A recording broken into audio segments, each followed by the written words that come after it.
as mentioned, the ultimate goal of my expedition was to get myself from my home here in North Vancouver up to the top of Mount Rainier and back. And it was a pretty lofty goal for somebody in my position. I'm sure everyone here can remember or can think of an experience where they had to get back in shape after maybe an injury or an illness, or maybe just a long period of laziness.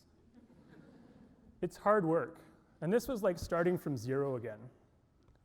When I was healthy, I had a pretty good idea of my abilities and my limitations, but now I had no idea how my damaged lungs would handle the altitude up on Rainier, or if I'd be able to recover well enough each day to keep going for 2 weeks. And I wouldn't know this unless I tried. So for me, this was about deciding to start something, to test myself. Even if I failed in achieving my ultimate goal, I still would have been way further ahead than if I didn't even try at all. So the ride down to Rainier took about 4 days and covered 500 kilometers. For me, the hardest day of the entire trip came on the third day. And this was about a 150 kilometer ride from northeastern Seattle down to a town called Eatonville, which is basically due west of Rainier. The first couple days of the ride were pretty cruisy in comparison. And it wasn't until about halfway through the third day that we hit our first real hill.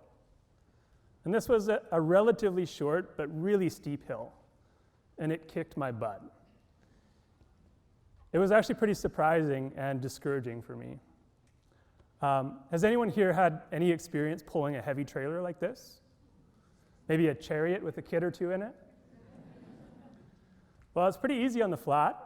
It goes really well downhill, but the hills were painful. It was hard for me to watch my riding partners just cruise ahead in the distance as I struggled and inched my way up each hill. I still wasn't used to being in that position. I used to be a really strong cyclist, and this was a little bit hard on the ego at first. So this day got harder and harder, and when we finally rolled into Eatonville, I felt destroyed. And I was pretty discouraged. I started to wonder if I had any hope of making it to the top of the mountain in just a few short days. Maybe this was too much for me, or maybe it was just too soon still.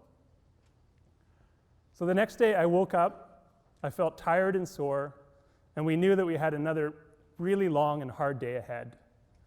We expected a day of about 100 kilometers, but with over 1,000 meters of elevation gain. So in being honest, I can't say that I didn't think about quitting. It definitely crossed my mind. But I wasn't going to quit while I was standing still. So I decided I'd get back on my bike and just see how it goes. Maybe I only make it another 5 or 10 kilometers down the road, or maybe I actually feel okay once I start moving. So I just kept pedaling and moving at my own pace. I wasn't too worried if I had trouble keeping up with the others. And it was a tough day, but it wasn't nearly as bad as I thought it would be. Eventually, we crested up to Paradise, which is where the climb would begin. And I actually felt surprisingly good. I even had a little bit of a kick as I pulled into the visitor center there, which was pretty energizing. For me, it was the first time where I could think, you know what? Maybe I can actually pull this off. So sure enough, the next couple days presented their own challenges.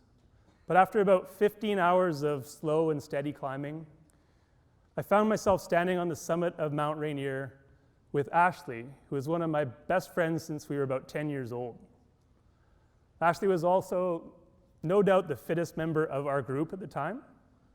Less than a month earlier, he placed 23rd in the Vancouver Marathon at the time of 2:48. So that certainly put him into the category of elite athlete.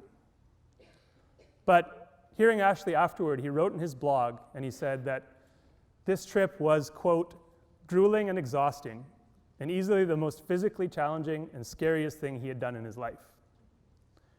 Of course, he made it look like a breeze, but at least he said that, and it made me feel a little bit better about my own struggles. So we were fortunate enough to have absolutely amazing weather throughout the climb, and standing on the summit, we could look back up our route, up Puget Sound, all the way to Vancouver in the distance. I felt a huge sense of accomplishment knowing that I powered myself from as far as I could see to where I was standing, especially knowing that only a couple years earlier, I was literally unable to stand up. So in the end, this trip ended up being a great success. It was successful as a fundraiser, but it was also a really fun time with a great group of friends. In the end, I proved to myself that despite suffering from chronic illness, I'm still capable of great things. I just can't be afraid to try them. I can't be afraid to push myself. So my health battles continue, but I feel really, really fortunate to be standing where I am today. It wasn't that long ago that this disease would have killed me within weeks or months of diagnosis. But today it's under control. I'm more or less healthy. And most importantly, I know that I can still do the things that I love doing.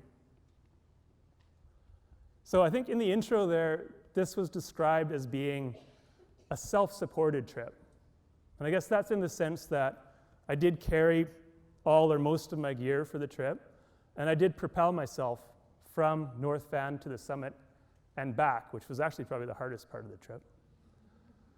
But really, I think there's no such thing as a self-supported expedition like this. I wouldn't have been able to do this without huge support from my family, especially my wife, Marie, my friends and teammates who joined for part or all of the climb, and the many, many other sponsors and supporters that helped me see this goal through. So I think no presentation would be fully complete without at least one quote. So I did find one when I was preparing for this, and I thought it was pretty fitting. So life's not about how fast you can run or how high you can climb, but about how well you bounce. Or maybe in my case, how well you bounce back.